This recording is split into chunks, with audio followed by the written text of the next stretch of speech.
இன்றைக்கு தலைவர் பிரபாகரன் படத்தை பிரமாண்டமாக போட்டு நமக்கு வேறு எந்த விதத்திலும் ஓட்டு கிடைக்காது, தமிழீழ உணர்வாளர்கள் ஓட்டில் வைகோ திருமா போன்றவர்கள் போகிற வாக்குகளில் ஒரு பெரும்பகுதியை சிதைத்தால் போதும் என்று அவருக்கு போட்டு கொடுக்கப்பட்ட திட்டத்தின்படி அவர் செயல்படுகிறார். அவரை பற்றி நான் என்னைக்கு குறை பேசியது கிடையாது. ஆனால் 1000 மேடைகளில் நான் தமிழன் அல்ல என்று அவர் பேசினார். நான் அதை பற்றி கவலைப்பட்டது கிடையாது. பாஜக மதவாதம் பேசுற கட்சி, பாமக சாதிவாதம் பேசுற கட்சி, இவங்க நாம் தமிழர் கட்சி இன தூய்மைவாதம் பேசுற கட்சி. இதோட எங்களுக்கு எந்த விதமான தொடர்பும் கிடையாது. சும்மா இருந்தவனை கூட்டி தமிழ்,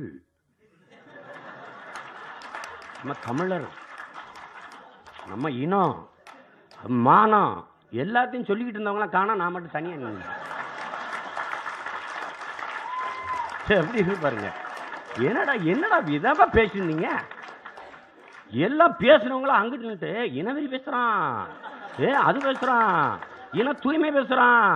ஏய், தூங்கும் புலியை பறை கொண்டு எழுப்பினோம், தூய தமிழரை தமிழ் கொண்டு எழுப்புவோம்ங்கிறான். அந்த தூய தமிழர் யாரப்போ? அவன் யாரு? நறுக்குவோம் பகையின் வேறு சிறுத்தை பெருங்கூட்டம், நாம் தமிழர் என்று முரசறைவாய், குறுக்கில் முளைத்திட்ட அயலார் ஆட்சி கூண்டோட போயிட்டு கொட்டடா முரசம்ங்கிறான். அந்த அயலார் யாரு? எனக்கு மதுரையோட பழைய சம்பந்தம். எனக்கு ஒன்றும் தமிழ் சொல்றதுக்கு அவசியம் இல்லை. கருணாநிதிக்கு சொல்றதுக்கு அவசியம் ஏன்னா அவர் தெலுங்கு, தமிழ் இல்லை. தமிழனுக்கும் திராவிடனுக்குமான போர், குறிப்பாக தமிழனுக்கும் தெலுங்கனுக்குமான போர், மான தமிழர் நிலத்தை ஆந்திரத்திலிருந்து பிழைப்பு தேடி வந்த தெலுங்கர் தான் இந்த கருணாநிதி என்கிற தட்சிணாமூர்த்தி. மலையாளியான எம்ஜிஆர் தமிழக முதல்வராக வந்ததை பொறுக்க முடியாமல் மலையாளி தமிழரை ஆள்வதாக தொடர்ந்து பரப்புரை செய்து வந்ததால் எம்ஜிஆர் இவரின் பூர்வீகத்தை தோண்டி எடுத்து அன்று சட்டமன்றத்தில் 1984 அஇஅதிமுக அமைச்சரான குழந்தை வேலு கருணாநிதி தெலுங்கர் என்பதை சட்டமன்றத்தில் ஆதாரபூர்வமாக பேசியது இன்றும் சட்டமன்ற குறிப்பேடுகளில் பதிவாகி இருப்பதை நாங்கள் பார்க்கலாம். அதை அன்று கருணாநிதி மறுக்கவோ விவாதம் செய்யவோ இல்லை. அன்றிலிருந்து எம்ஜிஆரை மலையாளி என்று விமர்சிப்பதை நிறுத்தினார்.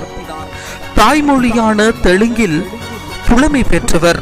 வீரங்கணம், ஆடஜென்மா, ஸ்ரீஜென்மா, அம்மாயுடு மொகுடு, மாமகு, யமுடு போன்ற தெலுங்கில் திரைப்பட படங்களுக்கு தெலுங்கு மொழியில் திரைக்கதை வசனம் எழுதியவர்.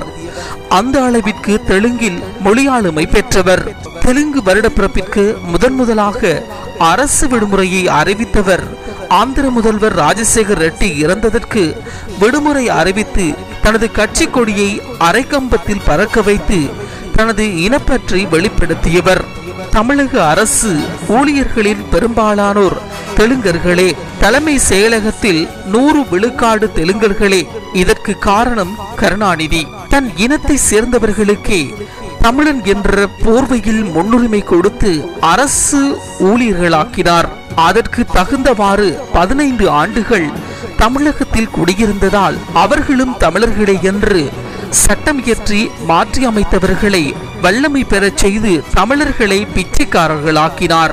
நாங்கள் எங்கள் மண்ணின் மைந்தர்கள், இது யாராலும் மறுக்க முடியாது.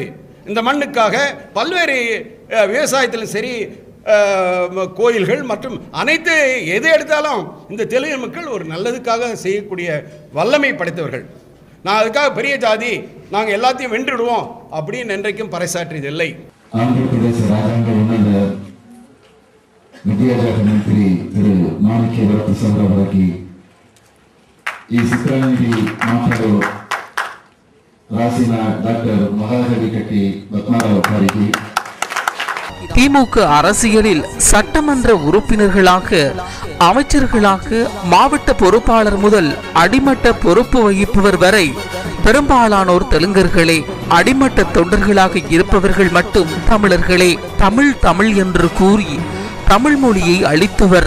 தனது நிறுவனத்திற்கு Sun Music, Sun News, Kiran TV, Current TV என ஆங்கில பெயரை சூட்டி மகிழ்ந்தவர்.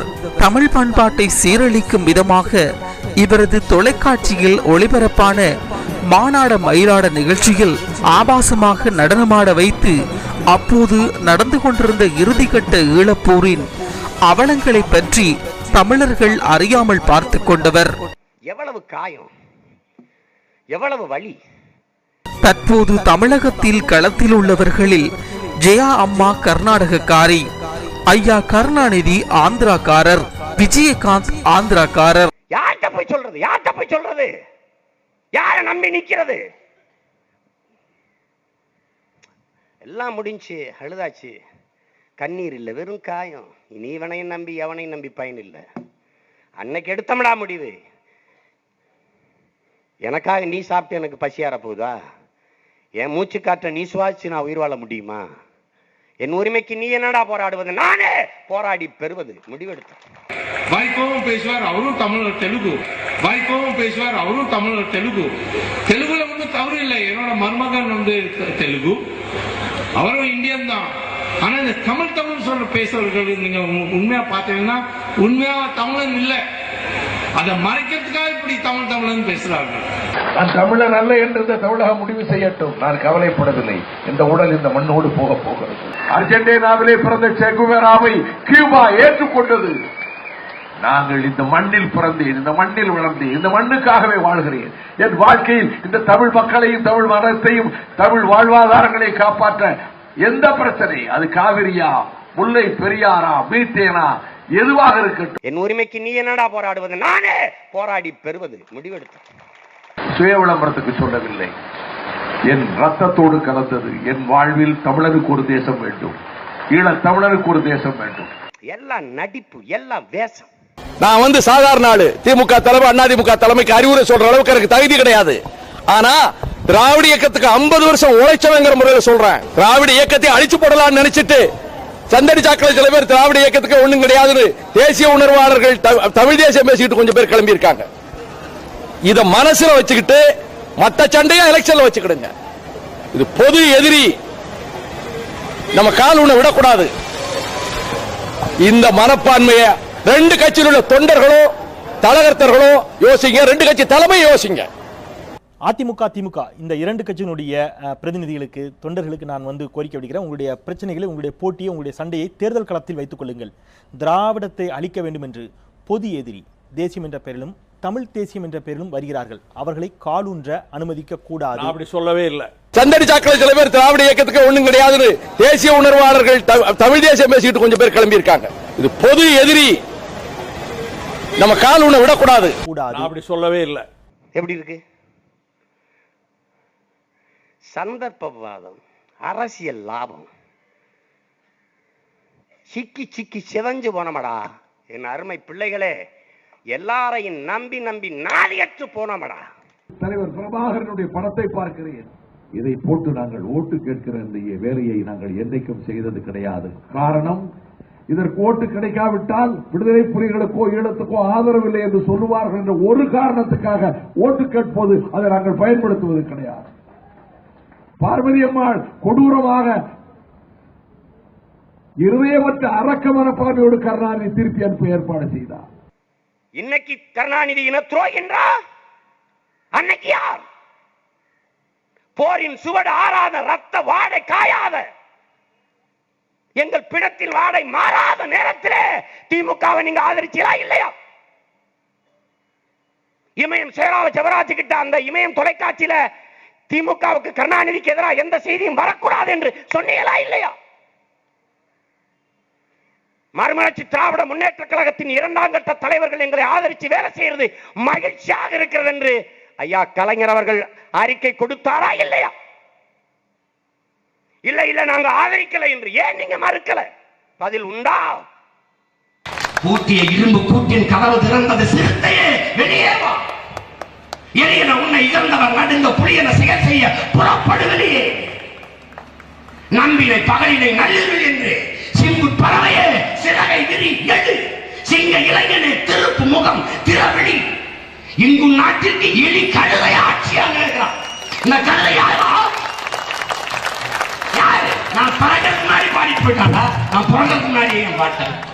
நீங்கள் குறிப்பாக தெலுங்கனை பற்றி கேவலமாக பேசக்கூடிய ஒரு சூழலை ஏற்படுத்தீர்கள். எந்த தைரியம் உங்களுக்கு வந்திருக்கிறது? ஏன் அந்த தைரியம் உங்களுக்கு வந்திருக்கிறது? திரு சீமான் அவர்களை கேட்டுக்கொள்வதெல்லாம் நீங்கள் தமிழகத்திலே ஒரு இயக்கத்தை நடத்தி கொண்டிருக்காது. என்ன இயக்கம் எனக்கு கவலை இல்லை. நீ எந்த கட்சி என்ன பேர் என்று எங்களுக்கு கவலை இல்லை. நீங்கள் தமிழகத்திலே ஒரு இயக்கத்தை நடத்தி கொண்டிருக்காது. என்ன இயக்கம் எனக்கு கவலை இல்லை. நீ எந்த கட்சி என்ன பேர் என்று எங்களுக்கு கவலை இல்லை. நான் பிழை செஞ்சிருக்கேன். தமிழன் என்ன பிழை செஞ்சேன்? பெருந்தன்மையாலும் பேரன்பினாலும் நான் பிழை செஞ்சு விடுகிறேன். வந்தவன் போறவன் எல்லாம் வாழ வச்சுட்டு வாடகை வீட்டில் குடியேறி அல்லாடிட்டு அலை மாகடல் நிலம் வானில் உன் அணி மாளிகை ரகமே அவை ஏறிடும் விதமே உனது அதிகாரம் விரும்புவாய். எங்களை, எங்களுடைய கலாச்சாரத்தை, எங்களுடைய மொழியை, எங்களுடைய மொழி தொண்டர்களாக எங்களுடைய மக்களை எல்லாம் நீங்கள் துன்புறுத்தினால் நாங்கள் இவ்வளவு நாள் அமைதியாக இருந்தோம். இடையில ஏதாவது பிரச்சனை வருதா? இடையூறா இருக்காடா? கொலை வாழின இடனா மிக கொடியோர் செய்யலாமே புகைவார் ஒரு புலியே உயர் குணமேறிய தமிழா என்று அவன் தான்டா சொல்றான். பண்ண பழகனா பச்சை படுகொலை பைந்தமிழ் இனத்திற்கு உயிரனா விடுதலை என்று அவன் தான் சொல்றான். நான் சொல்லல. நான் பிரிவினைவாதினா நீ அவன் மேலதான் வழக்கப்படணும். நான் இனவாதினா நீ அவனைத்தான் சொல்லணும். வள்ளுவர்ல இருந்து வரணும். வள்ளு வெம்பாறு அங்கிருந்து வரணும். நான் ஏதோ அவன் பேரப்பிள்ளை படிச்சுட்டு படுக்க முடியல எந்திரிச்சு வந்து நிக்கிறேன். இன்னைக்கு அவனை கைது செஞ்சு அவன் யாரும் பேச மாட்டாங்க. இதுதான் எங்களுடைய முடிவு. தமிழனுக்கும் திராவிடனுக்குமான போர், குறிப்பாக தமிழனுக்கும் தெலுங்கனுக்குமான போர். மான தமிழர் நிலத்தை நீங்க இன உரிமையை பேசலாம், இன தூய்மை பேசக்கூடாது. தமிழன் தெலுங்கன் அப்படிங்கிறது தெலுங்குன்னா ஆந்திராவில் வாழக்கூடிய தமிழர்களுடைய நிலை என்ன, மகாராஷ்டிராவில் வாழக்கூடிய தமிழுடைய நிலை என்ன? நிறைய முறை பதில் சொல்லிட்டாரு. நல்லபடியா வாழட்டும், நல்லபடியா இதெல்லாம் இப்ப அவங்க பேசுறது தெலுங்குன்னா நீ தெலுங்குன்னா எல்லாத்தையும் சேர்த்து அருந்ததில் கூட ஒரு இடத்துல கண்ட அவருடைய வேட்பாளர்கள்லயே நம்ம ஓவரா நான் அவரை மையப்படுத்தி போக அவருடைய வேட்பாளர்களே நிறைய பேர் தெலுங்கு பேசுறவங்க இருந்திருக்காங்க. அவர் யாரும் அமைச்சராக கூடாது, யாரும் வாழவே கூடாது விதத்துல ஆள்றதுக்கு முதல்வர் பதவியில மாற்று மதத்தவங்க மாற்று மொழி அது பெரும்பான்மைவாதங்க. அந்த பெரும்பான்மைவாதம் பேசுறதே ஆபத்தானது. நாங்கள் 38% கிட்டத்தட்ட 2 கோடி தெலுங்கு மக்கள், அது அருந்தையா இருக்கட்டும், ரெட்டியாரா இருக்கட்டும், நாயுடா இருக்கட்டும், எத்தனை சமுதாயத்தில் நாங்கள் உள்ளடக்கி இருக்கோம். அது பெரும்பான்மைவாதங்க. அந்த பெரும்பான்மைவாதம் பேசுறதே ஆபத்தானது. அது யாரையும் அழிக்கிறது இல்லை. நமக்கு நாம் அழிந்து விடாமல் பாதுகாப்பாக வாழ்கிறது தான் நம்ம கட்சியே யாரையும் பகைக்கல்ல, நம்ம இனத்தின் பகையை வெல்லத்தான். நாங்கள் அழித்து ஒழிக்கப்படுகிற இனத்தின் மக்களாக இருக்கிறோம். ஏற்கனவே அழிவின் விளிம்பில் நிற்கிறோம். என் மொழி சுத்தமாக இறந்துருச்சு. அப்போ என் மொழியை பேசுவது அசிங்கம்னு என் மக்களே நினைக்கிற ஒரு உளவியல் நோய் வந்துருச்சு. அதிலிருந்து என் தாய்மொழியை மீட்டு ஒரு தேசிய இனத்தை மறுகட்டமைப்பு, அதனுடைய கலை இலக்கியம் பண்பாடு தொன்று தொட்ட வேளாண்மை அதை எல்லாத்தையும் மீட்டெடுத்து கொண்டு வர வேண்டிய ஒரு கால தேவை உருவாகிருக்கு. அதை செய்கிறதுக்கு வந்த பிள்ளைகள் ஒவ்வொன்றா சரி செய்யணும். அப்போ நம்ம என்ன செய்கிறோம்? நீர் வளத்தை பெருக்கிறோம், தண்ணீரின் தேவையில் தண்ணீரை அடைகிறோம், தூய குடிநீர் மக்களுக்கு இலவசமாக கொடுக்குறோம். முதல் இலவசம் தூய குடிநீர். அதில் இந்த பயணம் பேசாம பாருங்க, தெலுங்கு அடி கொடுக்க மாட்டாரா, மலையாளி கொடுக்க மாட்டாரா, அனைத்து உயிர்களுக்கும் கொடுக்குறோம்.